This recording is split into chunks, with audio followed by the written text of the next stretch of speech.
On va demander à l'Express de nous dire un peu ce qu'ils pensent de l'ensemble de ces échanges. Ils sont notre partenaire pour cette année et je voudrais les en remercier et leur laisser la parole à Béatrice Mathieu et Éric Scholl pour leurs commentaires. Merci tout d'abord, merci le Premier ministre, merci aussi de nous associer, nous l'Express, à cette manifestation qui, au fond, on tente chaque semaine de faire le même exercice d'analyse et de décryptage de ce monde qui bascule autant. Alors résumé en 3-4 minutes, c'est ça ? La densité de cette journée, c'est une mission strictement impossible. Néanmoins, on va essayer, Béatrice et moi, de vous donner juste quelques lumières. Tout d'abord, un des intervenants a tenté de comparer le tableau, et je crois que l'ensemble des intervenants, vous avez essayé de dresser le tableau des différentes crises, et l'un d'entre eux nous a expliqué qu'on était comme dans un tableau de Soulages, c'est-à-dire noir, c'est noir. Simplement, nous a-t-il dit, il y a chez Soulages toujours cette lumière, une lumière secrète, c'est comme ça que Soulages parlait de cette lumière qu'on voit à travers le noir, qui ne se limite ni à ce qu'elle est, ni à celui qui l'a produite, elle est faite aussi de celui qui la regarde. Et c'est précisément ce que chacun des intervenants a tenté de faire aujourd'hui, c'est à la fois d'établir ce diagnostic, mais aussi de trouver des pistes à travers les différents chocs. Vous en aviez décrypté 4, Monsieur le Premier ministre. Je crois qu'avec nos intervenants, on a pu voir la liste de tous ces chocs qui touchent à la gouvernance du monde et aux différents continents, qu'il s'agisse d'un choc géopolitique majeur, du choc évidemment de la guerre en Ukraine. On a parlé d'un choc financier tout à l'heure avec Lionel Zinsou, notamment sur le continent africain. On a évidemment largement abordé la question du choc de la gouvernance mondiale. On a parlé du choc technologique et notamment avec notre ministre du Commerce extérieur ce matin. On a à plusieurs reprises parlé du choc démographique qui touche l'ensemble de la planète, l'Asie, mais y compris l'Europe et bien sûr l'Afrique. Je crois que notre ancien ministre Hubert Védrine parlait de cette démographie qui galope et je crois que c'est un défi pour l'Europe. Et puis évidemment, de manière plus générale, le choc aussi des idéologies et des valeurs. On a réussi à avoir des points de vue qui venaient du monde entier et c'est la force, je crois, de ce forum, arriver à faire parler à la fois le Brésil, à la fois la Chine, évidemment l'Afrique à travers la voix du Bénin, la voix du Madagascar, avoir le point de vue du Moyen-Orient à travers notre ambassadeur de France à Riyad, le point de vue à l'instant de la Tunisie et bien sûr de l'Europe. Très intéressant d'avoir ce matin notre ancien ministre hongrois des Affaires étrangères. Donc ça a été assez complet.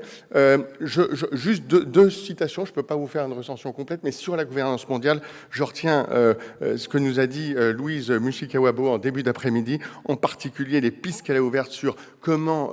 donc le débat, c'est est-ce qu'on change tout, on fait la révolution? Non, on ne fait pas la révolution dans le multilatéralisme, mais nous a-t-elle expliqué, on peut la rendre beaucoup plus efficace en nous donnant des pistes, il faut changer les acteurs. Je crois que là, elle nous a ouvert une piste qu'on a revue à plusieurs autres reprises en faisant venir la société civile, en faisant venir de façon très large.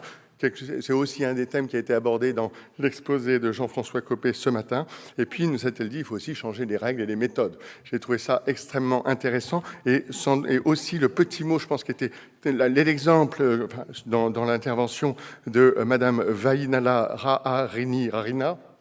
Elle nous a expliqué que oui, à l'accompagnement vers la démocratie, vers la voie de la démocratie, encore faut-il ne pas franchir les lignes rouges. J'ai trouvé que ça rejoignait des débats qu'on a eu ce matin sur les valeurs, sur les principes, sur les droits. C'est extrêmement intéressant, on sent bien à quel point ces sujets sont importants aussi pour l'Occident, pour l'Europe, pour nous, de défendre nos valeurs. Je laisse tout de suite la parole à Béatrice qui va tenter de vous dire pour l'Europe, pour l'Union européenne, à quel point on est concerné par ces grands basculements.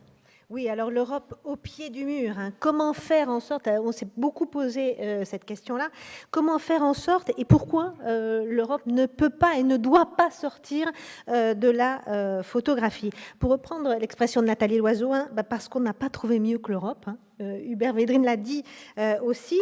Le ministre hongrois, parce que l'Europe, sa force, c'est aussi l'immatériel, c'est ses valeurs, c'est ses principes, parce que l'Europe aussi a toujours progressé dans les crises. Alors des crises, on en a traversé depuis 10 ans, elles ont été évoquées, la crise financière de 2008, la crise des dettes souveraines, la crise migratoire, on en est encore là, et l'Europe, si elle n'a pas avancé sur un point, c'est sans doute sur ce point-là, et ça a été aussi redit, la crise du Covid et la crise ukrainienne. Sur la crise ukrainienne, un message important a été souvent redit, l'Europe n'est pas en guerre contre la Russie, mais la Russie ne doit pas et ne peut pas gagner cette guerre, et l'avenir de l'Europe est dépendant évidemment de l'issue de ce conflit, ce qui veut dire que le soutien que l'on doit apporter à l'Ukraine, eh bien, doit continuer. Là-dessus, l'Europe, sur le conflit ukrainien, a réagi très, très rapidement. 11 paquets de mesures, là aussi,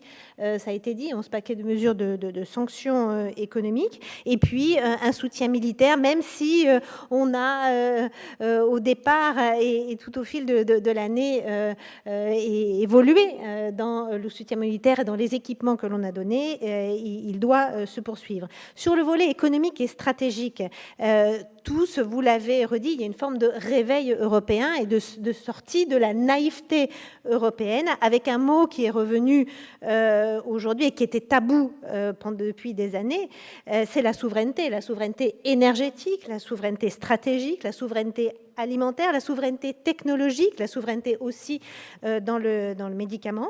Alors, quand on combine tout ça, il y a 3 événements, et ça a été aussi redit, 3 bascules, un endettement en commun, ce qui, 10 ans avant, aurait paru complètement incroyable et illusoire. Donc cet endettement en commun, ce moment hamiltonien de l'Europe est extrêmement important.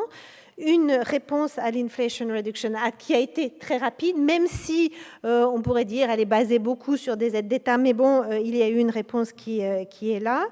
Et puis ce réveil européen, cette fin de la naïveté aussi, Nathalie Loiseau l'a redit, sur le plan technologique, avec une réponse aux géants américains, avec ces 2 règlements européens, le Digital Market Act et le DSA, le Digital Service Act, où là, l'Europe incarne bien cette 3e voie. Et puis alors, moi, je vais retenir un mot que j'ai beaucoup aimé du ministre hongrois. L'Europe n'a pas le monopole des valeurs, et ça nous impose une forme de modestie. Voilà. Merci beaucoup. Merci beaucoup.